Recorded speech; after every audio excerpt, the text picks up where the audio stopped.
Hey buddies, what's up? This will be the part second of climatology. In this video, we will discuss about the composition and structure of the atmosphere.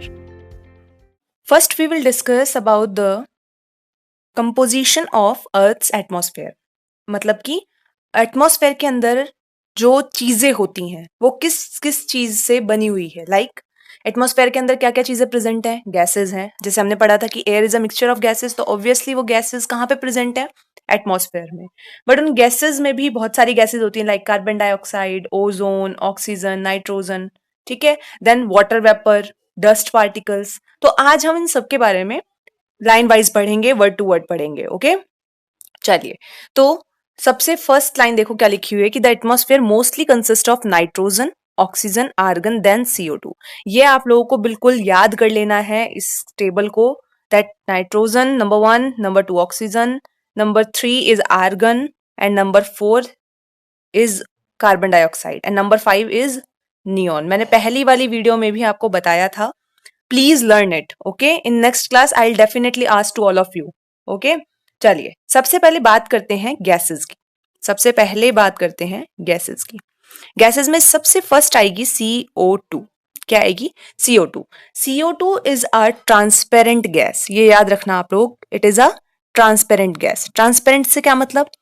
आप are पार देख सकते हैं, is called transparent, है ना. लेकिन इसमें क्या है ट्रांसपेरेंट का मतलब? देखो, फॉर एग्जाम्पल दिस इज सन. यहां से रेडिएशन आ रही है, सोलर रेडिएशन. सोलर रेडिएशन को क्या बोलते हैं? इंसोलेशन. ठीक है. हम यहाँ पे अभी क्या बोलेंगे, आगे पढ़ेंगे, हीट बजट तो उसमें आएगा, बट अभी क्या बोलेंगे? Incoming solar radiation. ठीक है. ये एटमॉस्फेयर में आई, हमारे अर्थ की सरफेस पे आई. ठीक है. एंड इसको क्या कर लिया? CO2 ने कैप्चर कर लिया. अब CO2 जो होगी वो इसको रिफ्लेक्ट बैक नहीं होने देगी. ठीक है. किसको? आउट गोइंग टेरेस्ट्रियल रेडिएशन को. टेरेस्ट्रियल रेडिएशन जो है उसको वापस नहीं जाने देगी, लेकिन सोलर रेडिएशन को क्या कर लेगी? कैप्चर कर लेगी. सोलर रेडिएशन को क्या कर लेगी? कैप्चर कर लेगी. इतनी बात समझ आ गई आप लोगों को? कार्बन डाइऑक्साइड क्या करेगी? सोलर इनकमिंग सोलर रेडिएशन को तो क्या करेगी? कैप्चर करेगी. बट जो ओपैक आउटगोइंग टेरेस्ट्रियल जो रेडिएशन है उसको रिफ्लेक्ट बैक नहीं होने देगी. फॉर मतलब कि कुल मिलाकर अपन बात करें तो ये सिंपल सी चीज ये है कि ये क्या करेगी? टेरेस्ट्रियल जो रेडिएशन है इसको तो क्या करेगी? एब्जॉर्ब कर लेगी. क्या कर लेगी? एब्जॉर्ब कर लेगी. And reflect back some part of it towards the earth surface. ठीक है. थोड़ा सा कुछ पार्ट जो होगा वो अर्थ सरफेस पर रिफ्लेक्ट कर देगी. तो इसी को हम बोलते हैं ग्रीन हाउस इफेक्ट. अब देखो, सिंपल सी चीज मैं आपको बताती हूँ. आप लोग कार में गए हैं, कभी गए होंगे. फिर हम रास्ते में कुछ ब्रेक लेते हैं तो क्या करते हैं? शीशे बंद कर देते हैं. बंद कर देते हैं ना. शीशे क्या कर देते हैं? बंद कर देते हैं. और शीशे बंद करते ही क्या हो जाता है? जब थोड़ी देर बाद हम आते हैं तो क्या दिखता है आप लोगों को? कुछ एहसास हुआ है कभी? गर्म हो जाती है हमारी गाड़ी. वो क्यों होता है? देखो, सन की रेज आ रही है. ठीक है.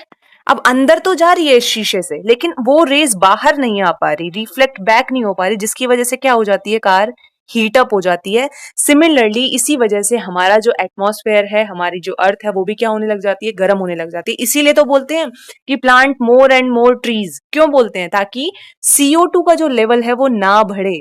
अगर वो बढ़ेगा तो क्या होगा? ज्यादा से ज्यादा टेरेस्ट्रियल रेडिएशन का एब्जॉर्प्शन होगा, जिससे कि क्या होगा? गर्मी बढ़ेगी. ठीक है. इतना क्लियर हो गया. Next is ozone. ओजोन भी गैस ही एक तरह की. सुना भी होगा आप लोगों ने O3. O3 इसका क्या काम होता है? ओजोन एक अनदर कंपोनेंट है. ठीक है. इंपॉर्टेंट कंपोनेंट है of atmosphere that is present between 10 to 50 kilometre. 10 to 50 kilometre area, मतलब कि 10 से 50 किलोमीटर के बीच में ये लेयर पाई जाती है. ठीक है. इसका मेन वर्क क्या है?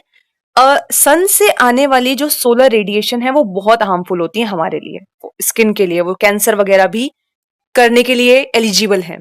तो ये जो UV रेज आती हैं उनको कौन प्रोटेक्ट करता है हमसे? This ozone layer. ठीक है. यही ओजोन लेयर है जो प्रोटेक्ट करती है इन UV रेज को हमारे तक आने से, रोकती है. ठीक है. So it prevents them from reaching the surface of the earth. That which layer prevent? Ozone. Next is water vapour. Water vapour आप जानते हैं, कभी चाय या पानी गर्म किया है? जरूर किया होगा. कभी देखना इस तरह से स्टीम आती हुई दिखेगी और इस स्टीम को इस पैन को आप कभी ढक देना और ढकने के बाद कुछ देर बाद आपको उस प्लेट की नीचे कुछ ड्रॉपलेट्स दिखाई देंगे, इसको कर लेना कभी। तो वो ड्रॉपलेट्स ही क्या होते हैं? Water vapour. क्या होते हैं? Water vapour. Water vapour plays a very huge and important role in our atmosphere, इसको समझो। तो water vapour is a variable gas. कैसा है? वेरिएबल गैस है वाटर वेपर।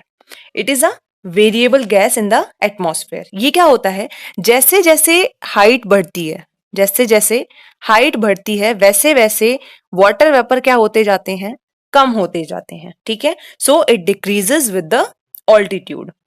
अब देखो, वार्म या फिर वेट टॉपिक्स में ये लगभग कितने पाए जा सकते हैं? 4%। ठीक है, इतना पाया जा सकता है। But in dry and polar region, dry and polar region, it would be less than 1%। समझ आया? यानी कि जहां पर वेपराइजेशन हो रहा है, वार्म में मैंने आपको उस दिन भी बताया था कि जब वार्म जो एयर होती है वो ऊपर हल्की हो जाती है, वो उठने लग जाती है। उठने लग जाती है तो वो वार्म एयर क्या रहता, उसके अंदर क्या प्रेजेंट होता है? वेपर प्रेजेंट होता है। क्या प्रेजेंट होता है? वेपर। जैसे अभी हमने देखा ना, इसमें क्या प्रेजेंट है? वेपर प्रेजेंट है, इसीलिए तो ये हल्का है। ठीक है ना, हल्का होकर ही तो ऊपर उठ रहा है। तो वार्म एरियाज या ट्रॉपिकल एरियाज जो होंगे वहां पर तो क्या होगा? वाटर वेपर 4% तक मिल सकता है। बट ड्राई या पोलर रीजन के अंदर, जहां पर वार्म एयर बहुत कम प्रेजेंट होती है, वेपर बहुत कम प्रेजेंट होते हैं, वहां पर 1% से भी कम वाटर वेपर पाए जा सकते हैं। And it also decreases from the equator, also decreases, ये आप याद कर लेना points, decreases from 0 degree to the polar region. So अब इस चीज को समझो आप, ये हमारी इक्वेटर है, अर्थ है, ये हमारा इक्वेटर और ये हमारा पोलर रीजन। अब आपको पता है कि इक्वेटर पे जो प्रेशर होता है वो कैसा होता है? लो होता है, बिकॉज यहाँ पे वार्म एयर होती है, क्योंकि सन की जो रेज है वो डायरेक्टली इक्वेटर पे आती है। लाइक अभी कल क्या था? 23 सितंबर, it was famous for equinox. ठीक है ना, ज्योग्राफी के स्टूडेंट्स को तो पता होना चाहिए। चलिए, तो जब हम यहां से यहां मूव करेंगे तो आप मुझे ये बताओ कि इक्वेटर पे ज्यादा वेपर होंगे या फिर पोलर रीजन में ज्यादा वेपर होंगे? खुद बताओ आप मुझे। यहाँ पे वार्म एयर है, पोलर रीजन में ठंडी हवा है, तो कहां पे वेपर ज्यादा होंगे? ऑब्वियसली 0 डिग्री पे ज्यादा होंगे। ठीक है ना, तो क्या बोल रहा है कि water vapour decreases from equator to towards the pole. Understood? Also absorbs the part of insolation, also absorbs the part of insolation। अभी मैंने आपको बताया insolation is what? The upcoming solar radiation is called insolation। तो ये भी क्या करता है? absorb करता है किसको? सन की आने वाली रेज को, अपकमिंग सोलर रेडिएशन को, इंसोलेशन को। ठीक है, and also preserve the earth radiated the heat. अगर ये वाटर वेपर ना हो, अगर हम दूसरी तरफ देखें, अगर ये वाटर वेपर या कार्बन डाइऑक्साइड ना हो, तो सारी जो हमारी सन की रेज हैं वो क्या हो जाएंगी? रिफ्लेक्ट बैक हो जाएंगी और हमारी अर्थ कैसी हो जाएगी? एक कोल्ड बॉल, और we can't even survive there. समझ आई? तो ये इंपॉर्टेंट भी है, बट वही है कि किसी भी चीज की अति बुरी होती है, तो वो चाहे फिर वाटर वेपर हो या फिर कार्बन डाइऑक्साइड हो। ओके, चलिए, सबसे एक बहुत ही इंपॉर्टेंट चीज जो है वाटर वेपर के अंदर वो ये है कि it contributes in the stability and instability of the air, stability and instability of the air। इस चीज को समझो पहले। आप लोगों को पता है what does it mean जब ये बोलता है कि एयर स्टेबल है और एयर स्टेबल नहीं है? क्या आप लोगों को पता है? देखो, समझो इस चीज को। when air is called as stable, that means it is dry, it is not responsible for rainfall। Okay, and when it said that it is unstable in nature, so that means it is responsible for the rainfall. इस चीज को समझना बहुत जरूरी है। बहुत बार इन words को लेकर बच्चे अटक जाते हैं क्वेश्चंस में। स्टेबिलिटी मतलब ये ध्यान रखना कि जहां पर क्या होगी? बारिश होगी, या ऐसी हवा जो बारिश करवा सकती है, और नहीं करवा सकती। इन स्टेबिलिटी जो बारिश नहीं करवाएगी, और इनस्टेबिलिटी जो बारिश करवाएगी। समझ आया यहां तक? चलिए, नेक्स्ट हम पढ़ेंगे डस्ट पार्टिकल्स। कभी भी देखना, जहां पर रोशनी होगी ना, वहां पे आप हवा को ज्यादा अच्छे से गौर करना, तो आपको कुछ पार्टिकल्स दिखेंगे। वो उस लाइट के अंदर आपको बहुत फाइन पार्टिकल्स दिखेंगे, छोटे छोटे छोटे छोटे, that are called as dust particles. उनको क्या बोलते हैं? Dust particles. क्या बोलते हैं? Dust particles. सो ये भी बहुत जरूरी होते हैं। हमें लगता है ना कि dust is not important, but it is here, it is important. Like आप लोगों ने कुछ इफेक्ट्स सुने होंगे या पढ़े होंगे या देखे होंगे, लाइक ऑरोराज या फिर सनराइज सनसेट, ये तो बहुत फेमस है। ये क्यों होते हैं? कभी सोचा है इसके बारे में? ये तब होते हैं जब सन की लाइट डस्ट पार्टिकल्स से रिफ्लेक्ट होकर वाइब्रेंट कलर्स निकालती है, तो that are called as auroras. And also the sunrise sunset effect, जब हम वो रेडिश सा कलर देखते हैं, वो भी इसी वजह से होता है। So let's understand what the dust particle is. So dust particles, atmosphere has a sufficient capacity to keep small solid particles. अब इन डस्ट पार्टिकल्स में भी बहुत सारी चीजें इंक्लूड होती हैं, बहुत सारी चीजें होती हैं, like sea salt, fine soil, smoke, ash और pollens, dust, disintegrated particles of meteors पता है ना आप लोगों को, जो स्पेस से कुछ टुकड़े होते हैं एस्टेरॉइड्स के, वो हमारी सरफेस पे, अर्थ सरफेस पे कभी कभी आ जाते हैं, तो that are called as meteors. कोई टूटता तारा नहीं होता, इस वहम में मत रहना आप लोग। Those all are the meteors. वो सब क्या होते हैं? मीटियोर्स होते हैं, ठीक है ना। तो डस्ट पार्टिकल्स जनरली कहाँ कंसंट्रेट होंगे? आप खुद सोच कर देखो। अभी हमने बात की थी किसकी? वाटर वेपर की, कि वो हाइट के साथ साथ क्या होता है? डिक्रीज होता है। सिमिलरली क्या आपको लगता है कि जैसे जैसे हम ऊपर जाएंगे डस्ट पार्टिकल्स बढ़ेंगे? खुद सोच कर देखो, ऑब्वियसली नहीं बढ़ेंगे ना।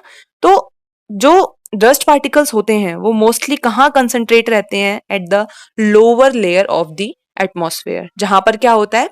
कन्वेक्शन एयर करंट्स जो होती हैं वो क्या करती हैं? इनको ट्रांसपोर्ट करती हैं। अभी हमने पढ़ा था ना, जब लो प्रेशर जब समझा रही थी मैं, तो वो वार्म एयर जो ऊपर उठती है, तो उनको कन्वेक्शन करंट्स भी बोलते हैं।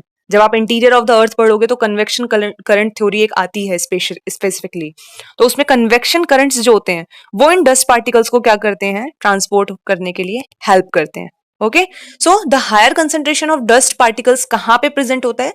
सब ट्रॉपिकल या फिर कहें तो टेम्परेट रीजन, ठीक है। सब ट्रॉपिकल या फिर टेम्परेट रीजन। क्यों? क्योंकि यहाँ पे क्या होता है? हाई प्रेशर, हमने कल भी पढ़ा था, और हाई प्रेशर मतलब कि ड्राई विंड्स, ठीक है। और जहां ड्राई विंड होगी वहां पे इन कंपैरिजन टू इक्वेटोरियल या फिर पोलर रीजन, जो डस्ट पार्टिकल्स होंगे वो ज्यादा प्रेजेंट होंगे।